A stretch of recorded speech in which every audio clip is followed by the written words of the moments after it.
Hey folks, John Vellardita here. I work for you. I'm here to talk about this new agreement that we've reached tentatively with the school district that you're going to discuss and vote on to accept or reject on August 30th. So it's simple. It's one new article. It's called Article 42. So I'm going to walk you through that. So the first section, 42.1, basically says this. Everybody that was on the 2-year track to get their column advancement, you're going to get it. That's $5,403, and that'll be effective the start of the school year. The step that you would get this year, that's predicated on us getting additional funding in the upcoming 2019 legislative session, but I'll come back to that in a minute. So the next thing that takes place is for section 42.2, basically essentially says for the next 2 years of the contract, any money we secure in the legislature or other sources shall be applied to your steps, columns, health, PERS, etc. So how does this work? I'm going to walk you through it.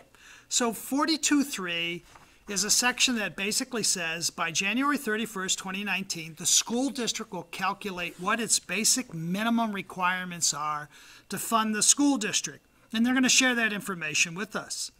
42.4 of the agreement says that by January 31st, the district also has to calculate what the incremental per pupil funding that's needed for the 2019-20 years and the 2020-21 budget years to pay for your salary compensations, your steps, your columns, your health and benefits, etc. So 42.3 says what's the minimum. 42.4 for the first time is saying here's what the real costs are for steps, columns, health, etc.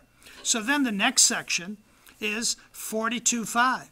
42.5 basically says the district takes its minimum cost, it adds the employee cost for our group, and that then becomes what the district is going to present to the Department of Ed. But before they do that, 42.6 says that we sit down and we come to agreement to make sure that those figures are accurate. And then 42.7 spells out, but wait a minute, we're not going to just propose money into the distributive school account and get something passed at the legislative session. What if there's other revenue streams?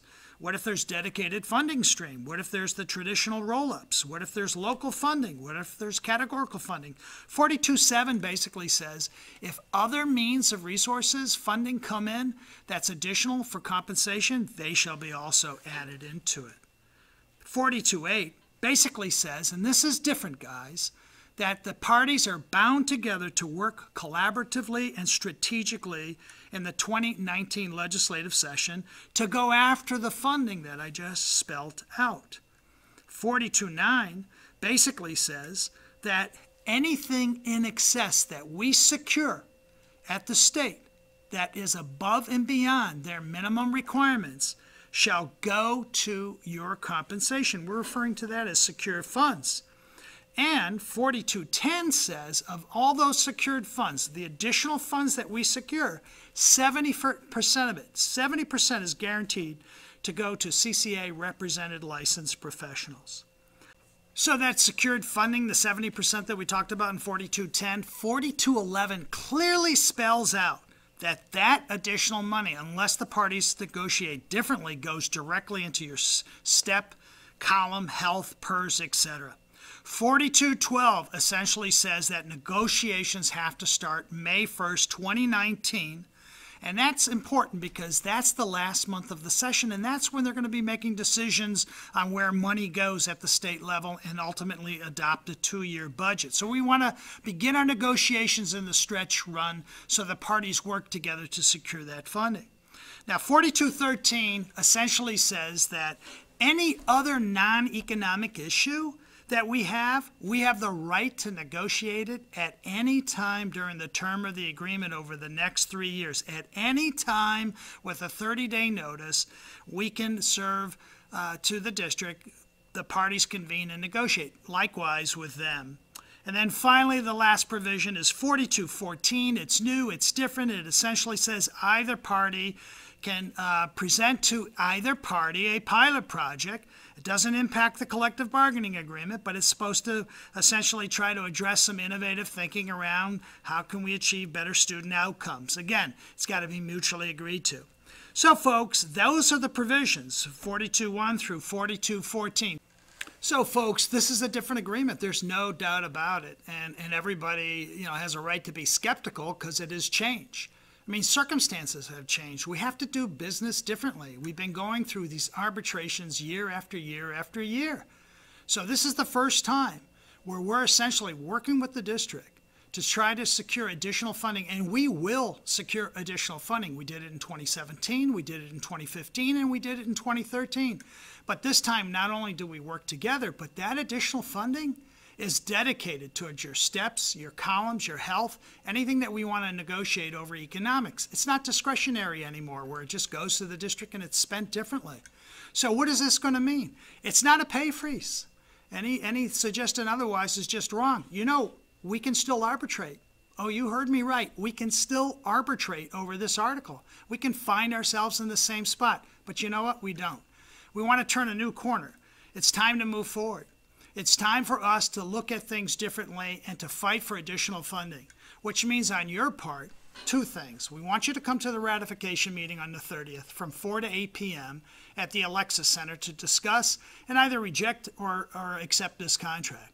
But we also want you to help fight for additional funding. Get involved in this election coming up. Get involved in the 2019 legislative session. As we get closer to that, we'll share that with you. Now, what does all of this mean? If this contract is accepted, it is as I presented it to you. If this contract is rejected, there's a few things that are going to happen. One, everybody that's entitled to a column movement, you will not get a column movement. We'll be back to square one trying to prove that the district has additional money. Sports staff just lost on arbitration. They couldn't prove they had any additional money.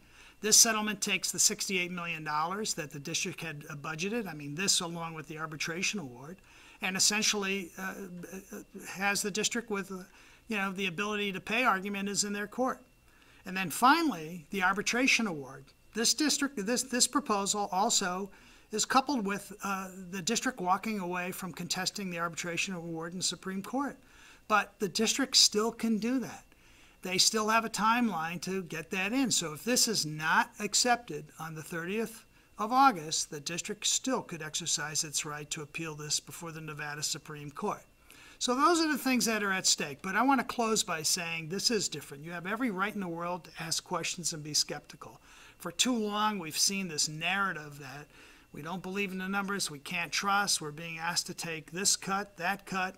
It's a new day, folks. We have to think differently. We have to fight for additional funding, and we have to work with the district to secure that. So I hope this was helpful, and I hope that you can attend the August 30th meeting at the Alexis Center. So thank you.